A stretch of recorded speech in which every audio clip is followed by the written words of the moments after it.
Assalamualaikum warahmatullahi wabarakatuh. Halo semuanya, kami dari kelompok 3. Di sini kami akan mempresentasikan tentang demokrasi liberal. Let's go. Let's go.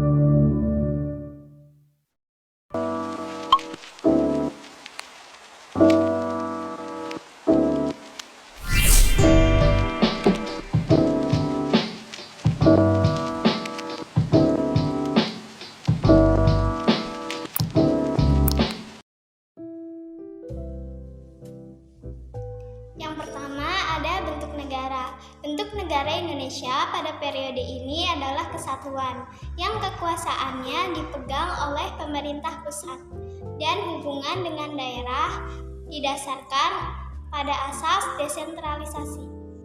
Oke, berikutnya yaitu bentuk pemerintahan. Apa sih bentuk pemerintahan yang diterapkan demokrasi liberal?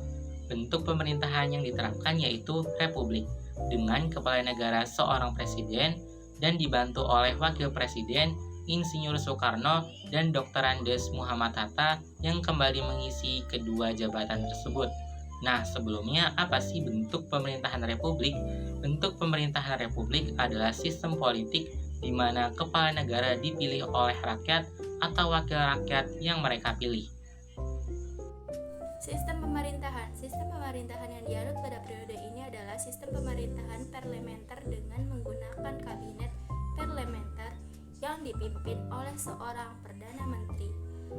Alat perlengkapan negara meliputi Presiden dan Wakil Presiden, Menteri-Menteri Dewan Perwakilan Rakyat, Mahkamah Agung, dan Dewan Pengawas Keuangan.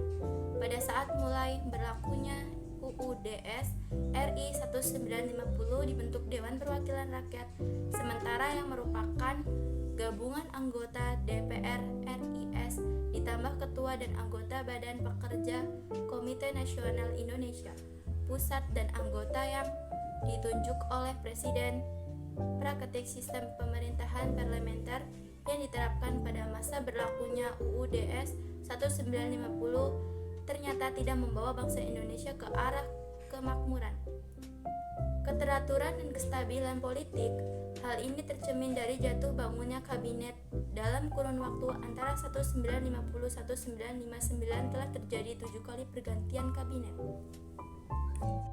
Yang A. Kabinet Nasir 6 September 1950 sampai 27 April 1951. Yang B. Kabinet Sudirman 27 April 1951 sampai 3 April 1952. Yang C. Kabinet Muldoko 3 April 1952 sampai 30 Juli 1953. Yang D. Kabinet Ali Sastro Tjijo 1 30 Juli 1953 sampai 12 Agustus 1955. Yang E. Kabinet Burhanuddin Harap 12 Agustus 1955 sampai 24 Maret 1956. Yang F. Kabinet Ali Sastro Tjijo 2 24 Maret 1956 sampai 9 April 1957. Hal yang menyebabkan kondisi negara kacau pada periode ini adalah tidak berhasilnya Badan Konstitusi menyusun undang-undang dasar yang baru. Keadaan ini memancing persaingan politik dan menyebabkan kondisi ketatanegaraan bangsa Indonesia menjadi tidak menentu. Kondisi yang sangat membahayakan bangsa dan negara ini mendorong Presiden Soekarno untuk mengajukan rancangan yang mengenai konsep demokrasi terpimpin dalam rangka kembali kepada UUD 1945. Halo semuanya, saya Divina Herawati. Di sini saya akan memaparkan undang-undang yang berlaku. Pada periode ini, Indonesia menggunakan Undang-Undang Dasar Sementara Republik Indonesia tahun 1950 atau UUDS 1950. yang berlaku mulai tanggal 17 Agustus 1950. UUD RI 1950 merupakan perubahan dari Konstitusi RIS yang diselenggarakan sesuai dengan piagam persetujuan antara pemerintah RIS dan pemerintah RI pada tanggal 19 Mei 1950. Bentuk negara Indonesia pada periode ini adalah kesatuan yang kekuasaannya dipegang oleh pemerintah pusat. Hubungan dengan daerah didasarkan pada asas desentralisasi. Bentuk pemerintahan yang diterapkan adalah republik, dengan kepala negara adalah seorang presiden yang dibantu oleh seorang wakil presiden. Insinyur Soekarno dan DRS Muhammad Hatta kembali mengisi dua jabatan tersebut. Sistem pemerintahan yang dianut pada periode ini adalah sistem pemerintahan parlementer dengan menggunakan kabinet parlementer yang dipimpin oleh seorang perdana menteri. Alat-alat perlengkapan negara meliputi presiden dan wakil presiden, menteri-menteri, Dewan Perwakilan Rakyat, Mahkamah Agung, dan Dewan Pengawas Keuangan Rakyat. Pada saat mulai berlakunya UUD RI 1950, dibentuk Dewan Perwakilan Rakyat Sementara yang merupakan gabungan anggota DPR RIS ditambah ketua dan anggota Badan Pekerja Komite Nasional Indonesia Pusat dan anggota yang ditunjuk oleh Presiden. Sekian dari saya, terima kasih.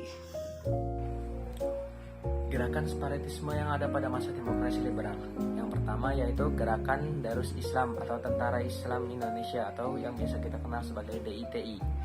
Pemberontakan DITI terjadi di 3 daerah yaitu Sulawesi Selatan, Aceh, dan Kalimantan Selatan.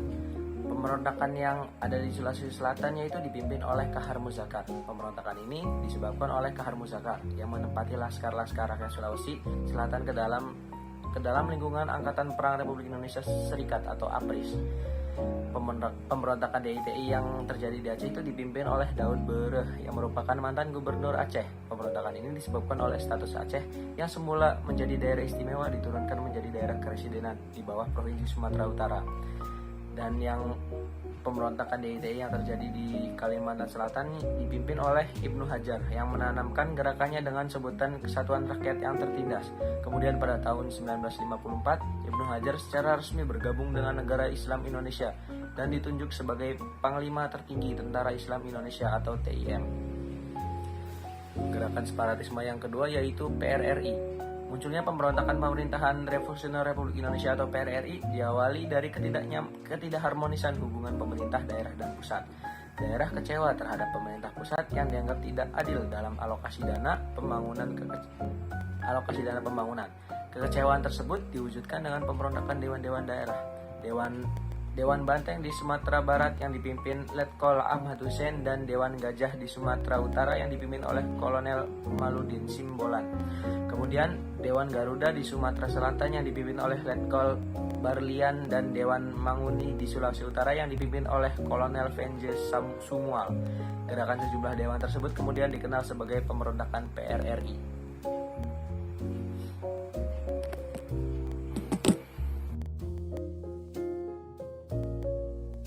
Sekian dari kami. Terima kasih sudah menonton. Wassalamualaikum warahmatullahi wabarakatuh.